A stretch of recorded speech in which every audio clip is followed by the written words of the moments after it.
कितनी पगार मिली तुम्हें? 6,000। हमें भी ना इस बार पूरी 4,500 मिली है। हर बार तो 4,000 मिलती है, 500 रुपए बढ़ा दिए मेम साहब ने। बहुत अच्छी है वो।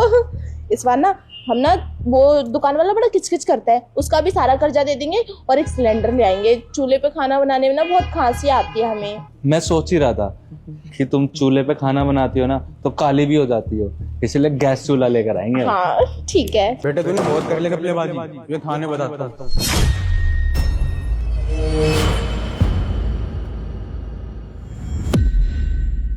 खैर छोड़िए, इनका तो काम ही है। ये आप पैसे रखिए और हम चलते हैं अभी। हाँ? क्या हो रहा है यहाँ पे?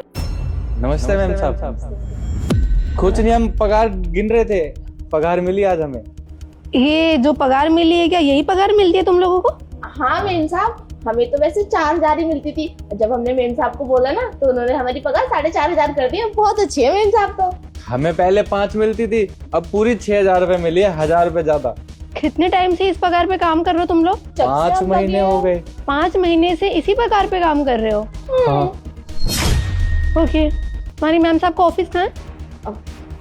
उधर है, पीछे वाला। चलो मेरे साथ। नहीं मैम साहब, हम नहीं जाएंगे। वो बहुत सुनाती है हमें, भगा देगी हमें अंदर से ही। थाने जाना है या ऑफिस में जाना है? एक बार और पूछूंगी, चलो चुपचाप। चलिए चलिए, मेम थाने साहब, नहीं जाना मुझे, डंडे मारते वहाँ पे। हमारी पगार ना काट दें आपके चक्कर में वो। जितना बोला उतना करो, अगर जेल में जाओगी तो अच्छा लगेगा क्या? नहीं। चलो चलिए जी।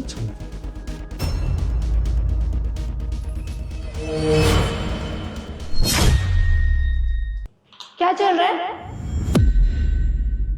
हाँ जी मैम, बताइए कैसे आई हैं आप यहाँ पे? कैसे आई हूँ? आपका ये ऑफिस बंद करने आई हूँ। वजह बताएंगे आप पहले मुझे? वजह? यहाँ पे इतनी घपलेबाजी चल रही है, लोगों का पैसा खा रहे हो आप और इतना बड़ा ऑफिस खोल के बैठे हुए हो। मैडम क्या कहना चाह रही हैं आप? क्यों, आपको सुनाई नहीं दे रहा मैं क्या बोल रही हूँ? आपको अरेस्ट करने आई हूँ। मैम आप मेरा ऑफिस बंद करने आई हैं, मुझे गिरफ्तार करने आई हैं। पहले तो आप मुझे ये बताइए कि आप कौन सा केस लेकर आई हैं मेरे लिए? केस? घपलेबाजी करने का, धोखाधड़ी करने का? मैडम कौन सी घपलेबाजी, कौन सी धोखाधड़ी, आप बताएंगे कुछ मुझे? आपको समझ नहीं आ रहा? आप तो बड़े नासमझ बन रहे हो, बड़े भोले बन रहे हो, जैसे आपको कुछ पता ही नहीं है। मैम जब तक आप बताएंगी नहीं मुझे कैसे पता लगेगा? अभी बताती हूँ। आना जरा अंदर।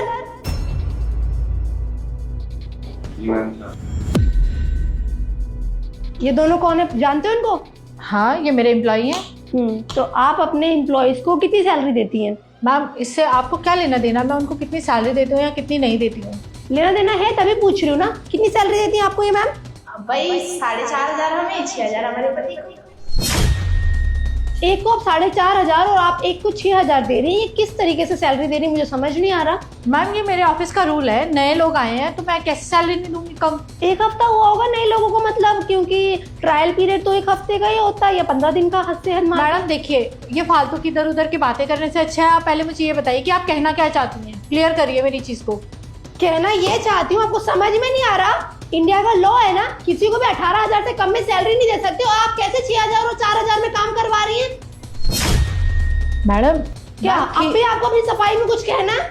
आपने यहाँ पे कितने एम्प्लॉयज रख रखे हैं और कितनों की सैलरी इतनी देते हो आप? हाँ मैडम ये लिमिटेड फॉर्म नहीं है, लिमिटेड फॉर्म में चलते हैं ये लॉ। आप मुझे मत सिखाइए कहाँ पे चलता और कहाँ पे नहीं चलता, ठीक है? कानून मैं आपको अच्छे से सिखा दूंगी। चुपचाप थाने चलिए, वहाँ पे सब पता चल जाएगा। आप लोगों ने कंप्लेन क्यों नहीं करी इनके खिलाफ? इतनी कम सैलरी में काम कैसे कर रहे हो?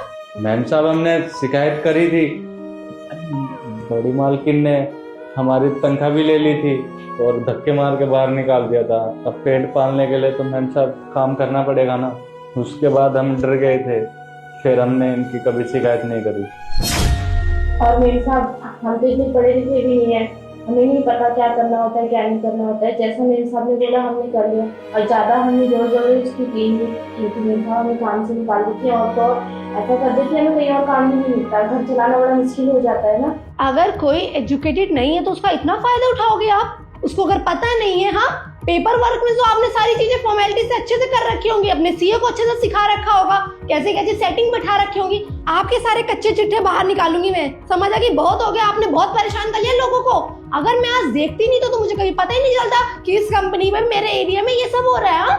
मैडम आप क्यों इतना हाइपर हो रही है, मेरे को ये तो बताइए। हाइपर क्यों हो रही हो ना, ये आपको मैं थाने चल के बताऊंगी। आप इज्जत से खुद उठ के चलेंगी या लेडीज कांस्टेबल बुलाओ, धक्के मार के आपको लेके चलेगी यहाँ से। मैम, मुझे गिरफ्तार करने से पहले आप वारंट लेकर आई हैं या खाली हाथ लटकाती आ गई हैं? फर्स्ट थिंग ये, मुझे वारंट की जरूरत नहीं है। सेकंड थिंग ये कि ये आपको सामने सबूत नहीं दिख रहा, जीता जागता जो अपने जुबान से बोल रहे हैं, आपके लिए गवाही दे रहे हैं, इसके अलावा भी कोई वारंट चाहिए मुझे? मैम, ये गवाही दे रहे हैं वो ठीक है, बट बिना वारंट के आप मुझे यहाँ से लेके नहीं जा सकती। देखिए मैम, आपका बहुत हो गया, अब उठिए और चलिए मेरे साथ थाने।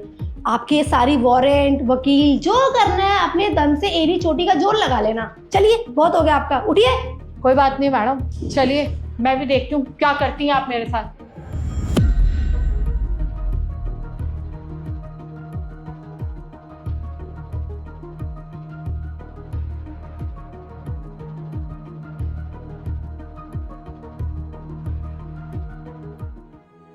आप दोनों थाने मिलिए, कंप्लेन करनी है ना? नहीं मेम साहब, रहने दीजिए ना, अब हो गया, हाँ। हमें नहीं जाना। अरे क्या हो गया, अपने हक के लिए लड़ते ही नहीं हो तुम लोग। प्रॉब्लम ही है गरीब लोगों की, अपने लिए आवाज ही नहीं उठानी होती है। जो जैसा चल रहा है उसको सहते रहेंगे, करते रहेंगे, तकलीफ में जी लेंगे, लेकिन एक शब्द बोलेंगे नहीं किसी के खिलाफ।